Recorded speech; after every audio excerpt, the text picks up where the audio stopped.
Depuis plus de 30 ans, Monsieur Hall quitte son bureau à 18h, monte dans sa voiture, sort du parking et se dirige vers son domicile. Il parcourt les 30 km qui le séparent de son domicile en 1 heure, car Monsieur Hall tombe systématiquement dans les embouteillages. Arrivé devant chez lui, il se gare, sort de son véhicule, monte les escaliers qui mènent à son appartement et entre chez lui. Il dépose ses clés de voiture sur le rebord de la table, délicatement. Mais voilà, je ne suis pas Monsieur Hall.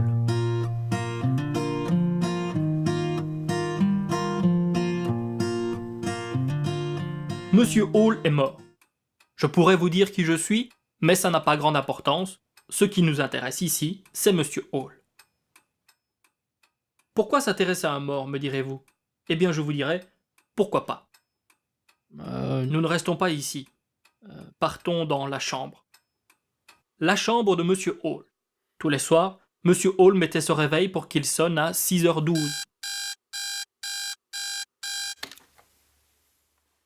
Cela lui permettait de l'éteindre une fois à 6h21 pour qu'il se répète une nouvelle fois à 6h30.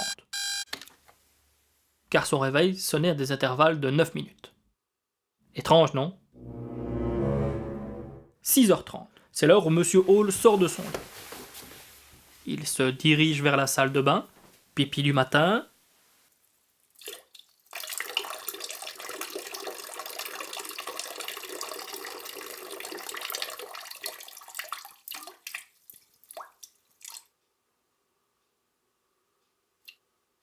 Voilà. Débarbouillage, brossage des dents, et il peigne les quelques cheveux qui lui restent. On passe à la case vêtements. Assez sûr de son goût vestimentaire, Monsieur Hall préfère les vêtements sobres, de marque. Il aime les marques telles que et là. Bon, on s'en fout des vêtements, il s'habille comme un plouc, c'est pas de sa faute, passons. Monsieur Hall se dirige vers sa cuisine. Il sort sa bouilloire, met de l'eau à chauffer. Sur le temps que son eau bout, il descend préchauffer sa voiture et revient. Il se sert son thé.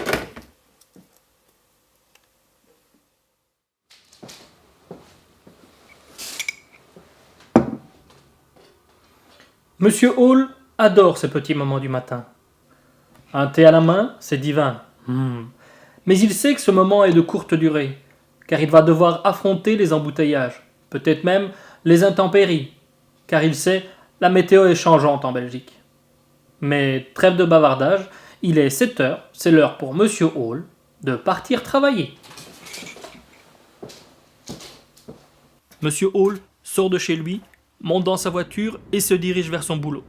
1 heure plus tard, Monsieur Hall se retrouve dans son bureau à faire ce qu'il fait depuis plus de 30 ans.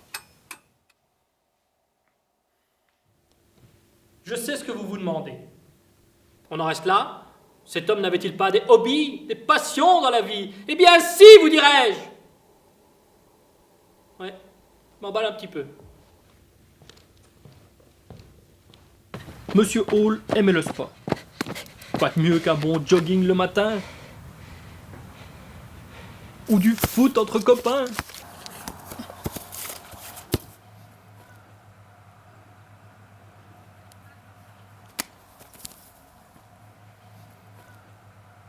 En fait, non.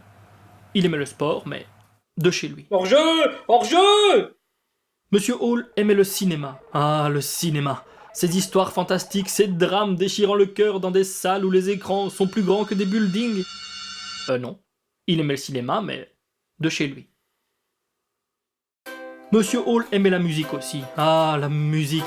Ces concerts. Bon, ça va. Il aimait la musique, mais de chez lui, on avait compris. En fait, Monsieur Hall ne sortait plus beaucoup. De temps en temps, Monsieur Hall se promenait dans le parc, profitant du soleil, où il allait à des expositions, car oui, Monsieur Hall aimait l'art. C'est-il pas beau, ça? C'est d'ailleurs l'une des seules choses pour lesquelles il se déplaçait encore. Parce que ce qu'il voulait faire, Monsieur Hall, avant de mourir, Monsieur Hall, il voulait être artiste. peintre ou sculpteur, photographe, acteur, chanteur. Non, non, pas chanteur, il aurait pas pu, il chante super faux. Mais voilà, il est difficile de vivre de son art, alors monsieur Hall a préféré avoir un vrai travail, comme on dit. Et ce travail va le tuer. Oh, rassurez-vous, ce n'est pas vraiment monsieur Hall qui est mort. Ce sont ses rêves, d'un jour pouvoir vivre de ce qu'il aime faire. Peindre, ou sculpter, ou chanter. Non, non, pas chanter, on a dit, il faut arrêter. Mais monsieur Hall, c'est peut-être moi.